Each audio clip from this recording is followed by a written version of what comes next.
Tudo bem, digníssimos? Então vamos lá. Agora mais um videozinho, mas sobre uma curiosidade, né? Nesses tempos que nos assolam aí, principalmente tempos causados pela pandemia, né? Muito se diz dessa doença aí pandêmica, né?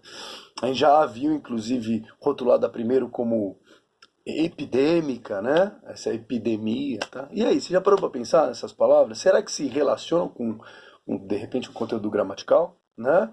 Epidemia, pandemia, quarentena, já parou para pensar nisso? Então é o seguinte, vamos falar um pouquinho sobre isso, vamos? É, epidemia vem da mesma palavra, apresenta o mesmo radical que a palavra democracia. Demos, de povo, né? A democracia não é o governo, kratos, governo do povo? Esse demos também é aproveitado para a palavra epidemia, epidemos. Bacana? Então tem a ver com o povo. Epi é o U que está sobre. Sobre é um prefixo relacional prepositivo que indica sobre.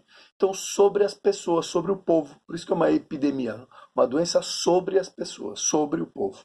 Bacana?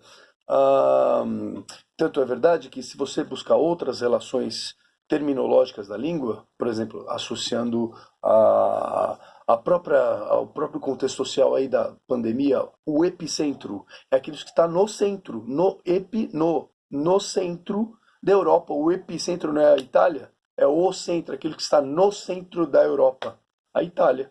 Entenderam-me? Se você buscar essa relação com a, a literatura, o epílogo, por exemplo, é aquele capítulo que fica lá no final do livro, né? E geralmente é um resumo do que foi contado anterior. Diga-se de passagem aquilo que trata sobre a narrativa anterior, sobre o romance que você acabou de ler, né? Então, o epi novamente consagrado na literatura.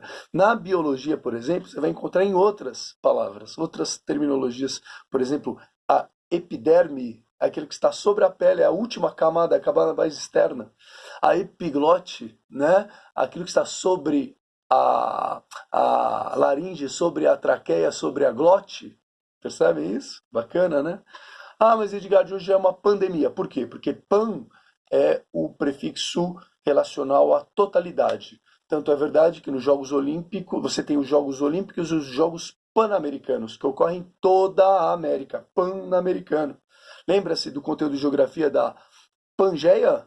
É, a Pangeia é quando o continente era toda a Terra, não é? A Pangeia, que estava tudo em terra, não é? Ahn, Panteísta é aquele que acredita em todos os deuses. Olha que bacana. Entenderam essa? Então são palavras que diretamente se relacionam a conteúdos gramaticais e a gramática está indiretamente relacionada a esse assunto que nos assola o tempo inteiro. Mas a gente nunca para pensar porque é normal, né? Pô, mas Edgar, nesses tempos aí de pandemia, de epidemia, não é bom ficar em quarentena? Aí você fala, quarentena não lembra 40? Puta, é verdade, Edgar, quarentena, 40. Mas ninguém fica 40 dias. A quarentena é uma recomendação para que você fique 14 dias em isolamento. Pô, mas Edgar, de quarentena, 14? Não tem nada a ver com 14. Boa.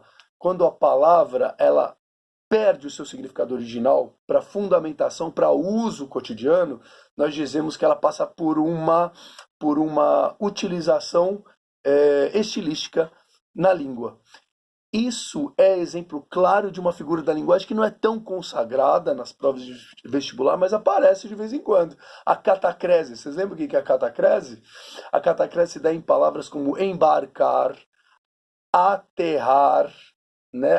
Perdoe-me, aterrissar, né? Enterrar. Percebem? Por quê? Porque quando você fala embarcar, não tem a ver muito com um barco hoje em dia. Tem a ver com avião, trem, você pode embarcar até no ônibus. Percebe como a palavra perdeu o significado original para uso cotidiano? Quando se fala em aterrissar, aterrissar lembra terra, mas o avião pode aterrissar na água. O avião pode aterrissar no porta-aviões. Olha que interessante. Perdeu o significado original. O mesmo se dá com a outra palavra, enterrar. Enterrei a faca no peito da pessoa, faca no peito do animal. Né? Enterrar lembra terra, como a gente havia falado. Mas não tem a ver com terra, tem a ver com afundar. Quando a palavra perde o significado original, para fundamentação estilística cotidiana, dá-se a catacrese. 3 palavrinhas que são faladas toda hora e que estão diretamente relacionadas a conteúdos gramaticais que, vira e mexe, acabam caindo em prova. Epidemia, pandemia e quarentena. Bacana? Beijos, abraços e afins. Tchau, tchau, digníssimos.